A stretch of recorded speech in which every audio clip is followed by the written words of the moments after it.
Test 3. You will hear a number of different recordings and you will have to answer questions on what you hear. There will be time for you to read the instructions and questions and you will have a chance to check your work. All the recordings will be played once only. The test is in 4 sections. At the end of the test, you will be given 10 minutes to transfer your answers to an answer sheet. Now turn to Section 1. Section 1. You will hear a survey company representative ringing a person to obtain some information. First, you have some time to look at questions 1 to 5.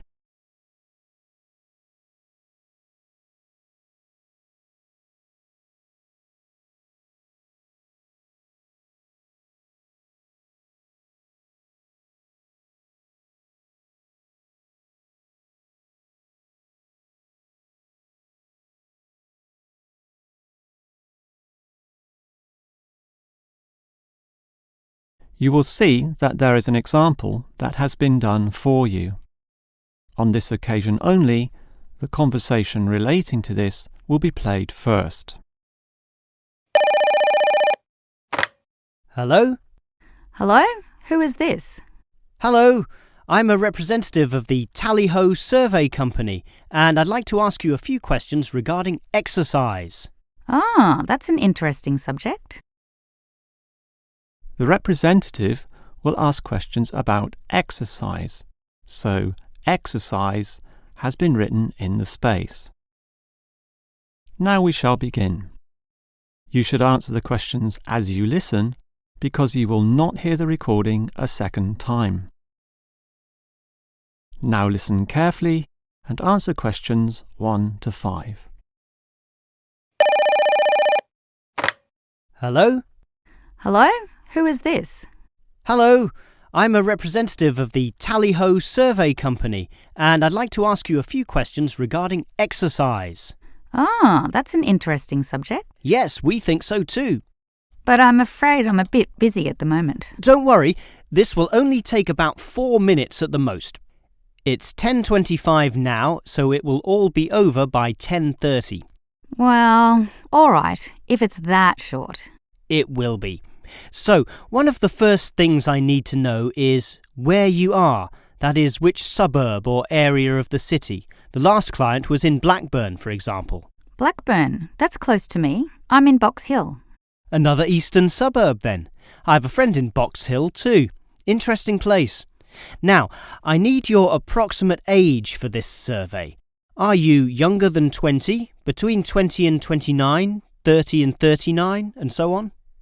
I'll turn 40 in a few months, so that puts me in the 40 to 49 age group. Well, that's in a few months, so right now you're in the 30 to 39. Oh, right, so put that then. OK. Now, I need to know your occupation. The last caller was a housewife, for example. The one before that, a teacher. I used to be a teacher too, teaching cookery. And now? Now you can just put domestic duties. Actually, I hope to begin a new job soon as a cook, but that won't be for some time yet. I have to wait for my husband's restaurant to open. Cook? That sounds interesting. But it's domestic duties for now. OK, that just leaves some information about your family. This is not obligatory at all, so if you don't want to answer, that's fine. What sort of information exactly? Oh, it's very broad. Married with children, single mother, that sort of thing. The last customer said she was a single mother. I'm married and not a mother. Put married, no children. I'm married with children myself, but I'll put in your details. And that finishes the profile and just leaves the actual survey itself if you're ready to proceed. Before you hear the rest of the conversation, you have some time to look at questions 6 to 10.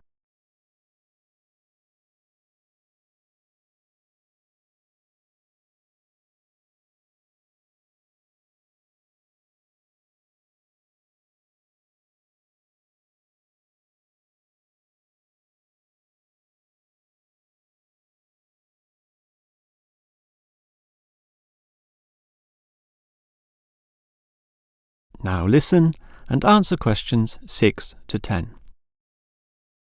All right, let's begin the survey now about your exercise habits. I'm afraid I don't exercise much at all. Well, the main question is in what form you take your exercise, however little that may be. For example, in just cleaning. Do you clean the house? My husband does the cleaning actually, but I walk to the supermarket and shops very often, up to 4 times a week. I'll put that then, unless there's something else. Nothing else really, but I diet. I'm very strict about what I eat.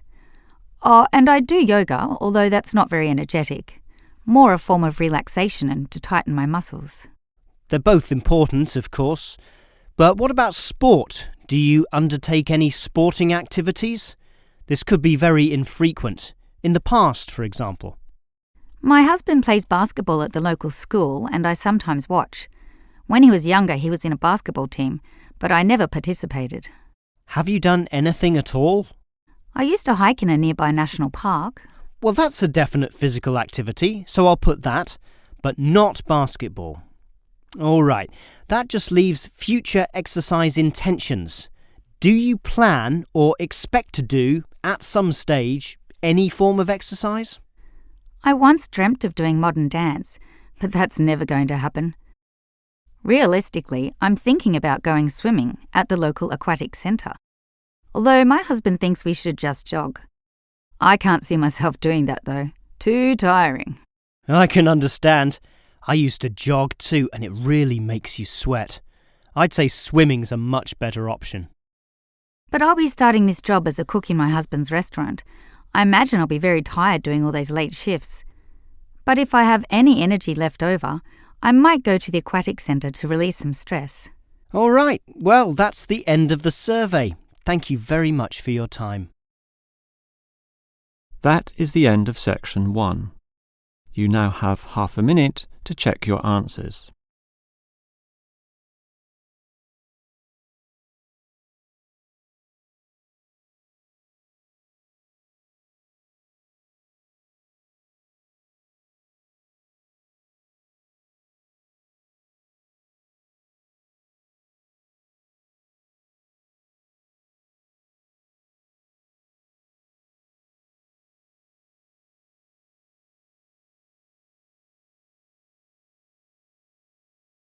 Now turn to section 2.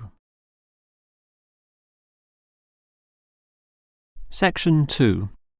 You will hear the director of a language centre library explaining about its facilities to some new students.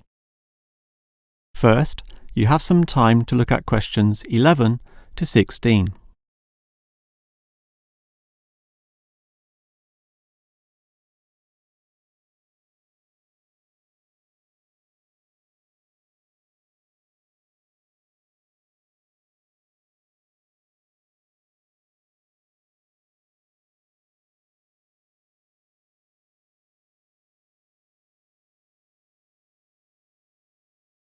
Now listen carefully and answer questions 11 to 16. Welcome to the library, or the ILC, which means Independent Learning Centre, and let me explain about some of its facilities. We're standing here at the entry gates next to the borrowing desk. That's where you check out any books, but you are also advised to study in the library here, since most of our material cannot be borrowed. Thus, we have seating along the middle of the library, and in that far corner in front of us on the left, we have the quiet reading section for some serious reading activity. We used to have the computers there, but then realised that that corner was very quiet and thus better suited for the purpose it now has.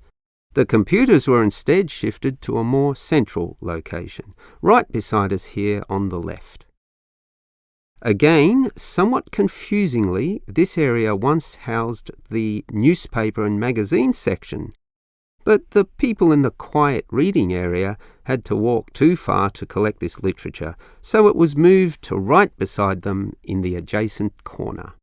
So, feel free to read the newspapers there, but the reference books, those huge weighty dictionaries, atlases and encyclopedias, were all situated at the opposite end of the building, against the wall.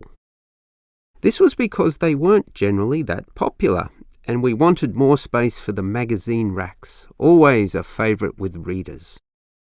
Okay, as well as reading, you need to work on your listening skills, and for that you need the audio section.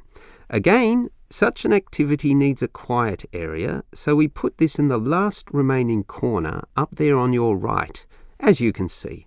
There are CD players and headphones, so just borrow the listening packs, sit down there and listen away. Right, that just leaves the main library. In other libraries, that's often right beside the newspaper and magazine section, allowing freedom to choose from all genres of literature, but here we've got them further apart. For the main library, just follow your nose past the central seating there, and it's there among all that shelving, upon which you'll find an abundance of interesting books and listening packs to use. Before you hear the rest of the talk, you have some time to look at questions 17 to 20.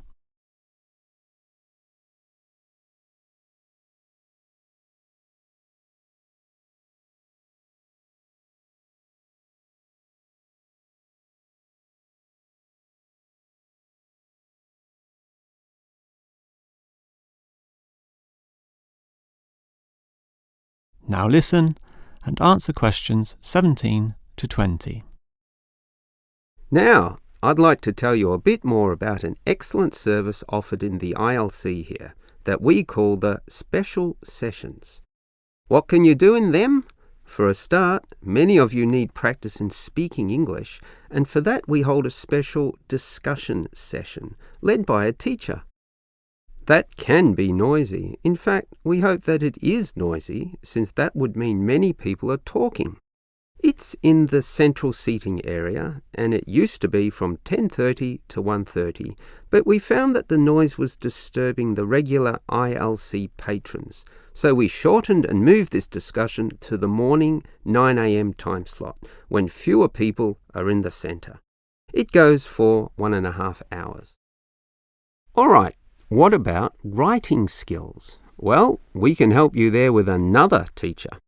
Now, writing is a fairly quiet activity, so that teacher stations him or herself in the quiet reading area from 1:30 until 3. The 10:30 to midday time slot cannot have a teacher for such writing skills, as they are all teaching in the morning. For this reason, of course, there cannot be an on-call teacher in the morning either. Although many people would like one, particularly the 10:30 to noon crowd, having just finished their early morning class.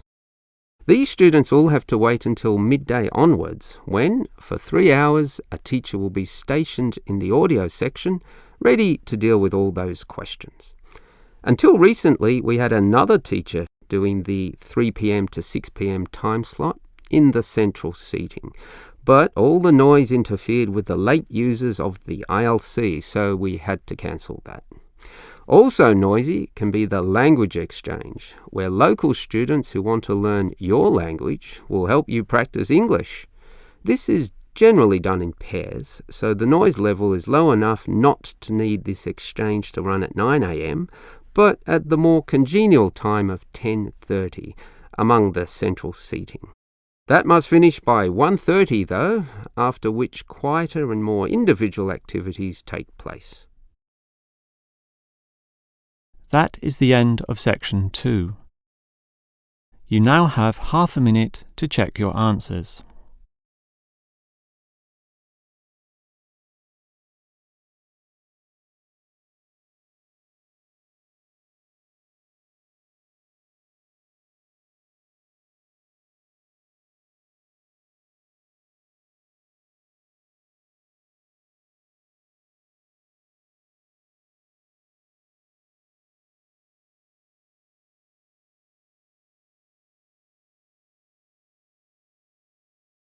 Now turn to section 3. Section 3. You will hear two students, Dylan and Emily, discussing the techniques they use when listening to lectures. First, you have some time to look at questions 21 to 24.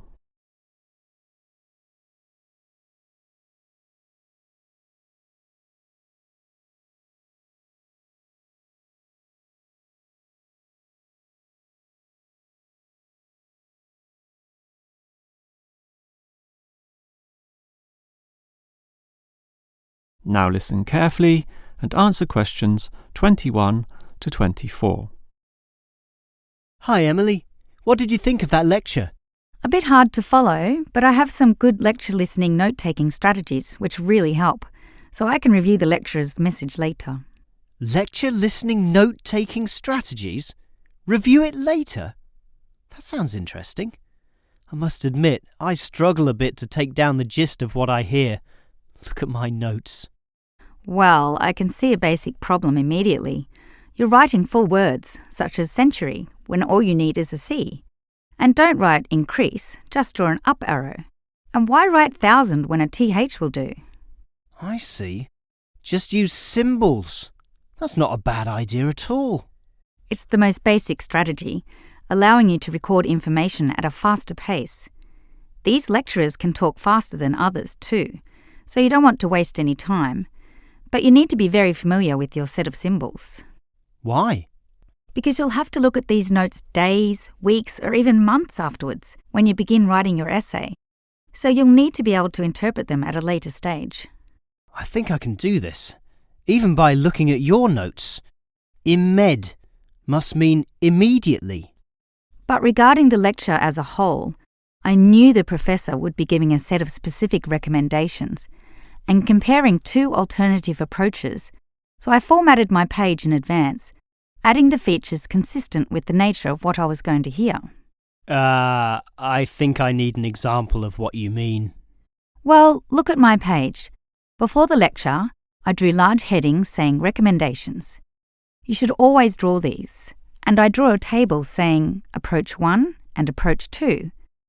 At the end, I drew a flowchart, as obviously the final recommendation would be a step-by-step approach. Then I was prepared in advance to simply fill in the spaces. Wow! Now that's clever. Before you hear the rest of the talk, you have some time to look at questions 25 to 30.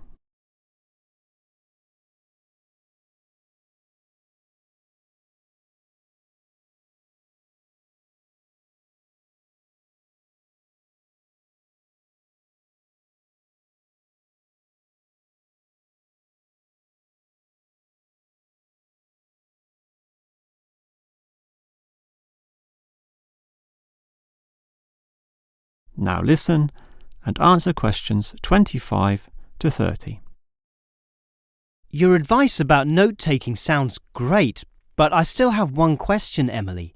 How are you able to design your page in advance? I mean, how can you predict the nature of the talk and know which design is likely to work best? It's rather obvious when you think about it. What's your next lecture about? Legal studies. Well, that suggests to me that you'll need a flowchart, since the judicial system has a very logical, do this first, do that second approach, which must be followed in that order. You know, all the processes that happen in the courtroom and the procedures that must take place to ensure complete legality. Sure, that's the way law is, very linear and orderly. But what about culture studies? That's just a mass of comparisons of different cultures. Which tells you that you'll need a table where, in tabular form, you can efficiently write down information. But often the lecture's not that simple. The professor throws in a really complex mix of ideas. Then use a spider graph, like the web a spider makes, where there's a central idea around which you attach all the associated thoughts and ideas and impressions. I see. I think I understand. And that would be very quick too, very efficient. I like that. But what about management theory? How would you approach that? The same as with culture studies. I'd use a network, which is basically the same as a spider graph, linking thoughts, although this time there are directions involved. It is this element that makes it different, the fact that the thoughts go one way and not the other. Okay, has directions. It sounds logical. And what about the other subjects, such as political science? There's no predictable order to that. Well, for that I'd just put my notes in a line, that is, in linear or straight line fashion, and these notes would use symbols, of course, to save time. Okay, that just leaves mass media. For that, I wouldn't have any special design at all. As you say, sometimes it's impossible to predict in what way lecturers will present their information, in which case the best you can do is pre-write headings, but not specific, just general, as in Main 1, Main 2, Sub 1, 2 and 3, and so on. OK. But always be prepared to adapt to the nature of the talk, using any one of the other methods if it becomes appropriate at the time. That is the end of section 3. You now have half a minute to check your answers.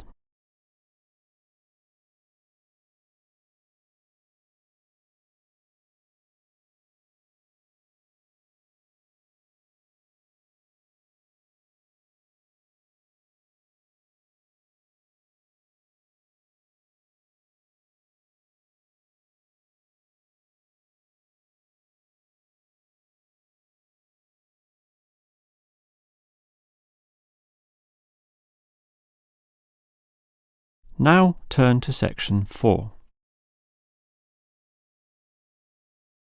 Section 4.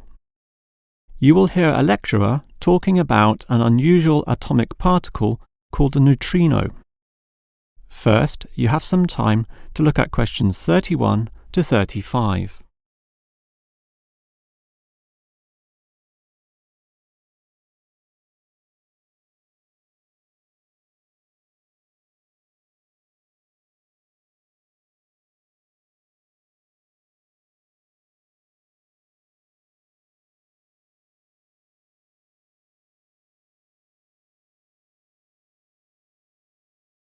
Now listen carefully and answer questions 31 to 35. When considering the smallest unit of matter, the atom, most people know of electrons, protons and neutrons, but almost none know of another particle, even though they are constantly emitted from the sun in the trillions, with 100 to 200 billion of them regularly passing through your body every second. To repeat, that's not thousands, not millions, but billions every second. You don't feel them because they are small. In fact, so tiny that we can barely detect their presence at all. These mysterious particles are called neutrinos. Despite such an abundance, detecting them is a huge undertaking, and there are many reasons for this. Firstly, the neutrino itself is so small that you need to eliminate absolutely all other particles around. To do this, you need what is called a clean room, one that has an extremely low level of dust, microbes, floating particles, or chemical vapours. You probably don't know it, but the air around you right now has almost 40 million particles per cubic metre. In contrast, the cleanest of clean rooms has less than 10. The second problem is that you also need an environment with absolutely no background radiation. At the surface of the Earth, such radiation is all around, from the sun and sky, and from TVs and communication devices. The only way to screen out all that is to go underground, and I mean deep underground. For example, the Sudbury Neutrino Observatory in Canada uses an old nickel mine, one of the deepest in the world, and puts the observatory in its lowest tunnel, more than 2 kilometres below the surface. At such depths, stray radiation is sufficiently screened out to allow neutrinos only to pass by. The final problem is that you need an elaborate detection system, and this apparatus is huge, and its installation in this deep underground cavity presents quite a headache. Holding such a weighty construction safe and secure requires complex engineering work, such as rock bolting and support structuring. This obviously requires great care and takes a lot of effort. Before you hear the rest of the lecture, you have some time to look at questions 36 to 40.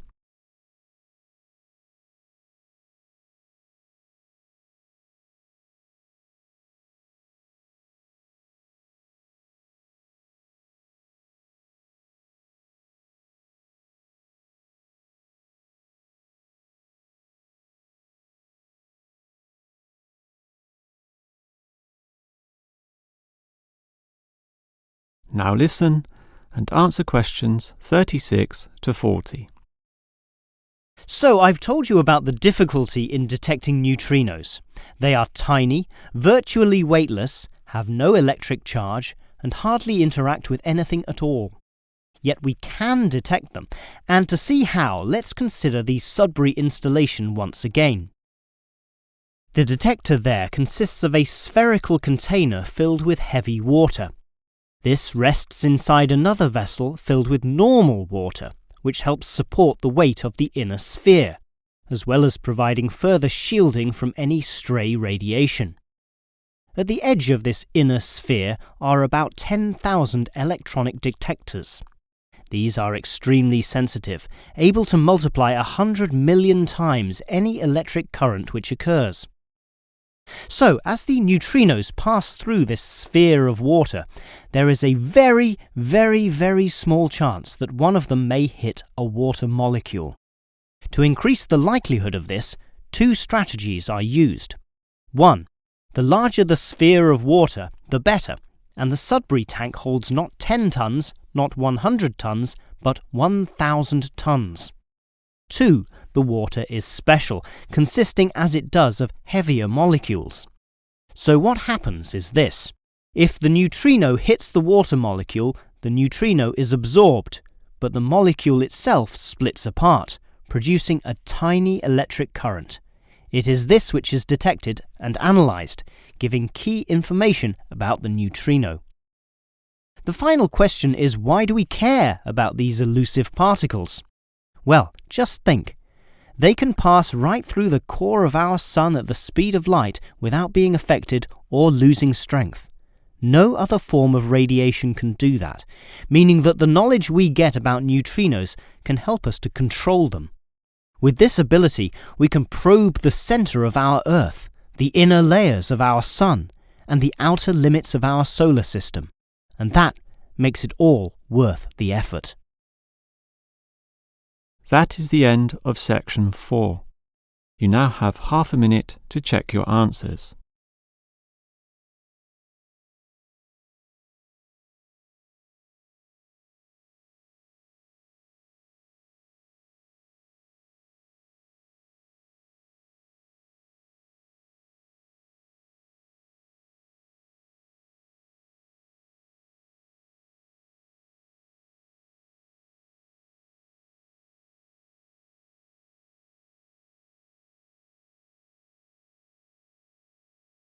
That is the end of the listening test. In the real IELTS test, you would now have 10 minutes to transfer your answers to the answer sheet.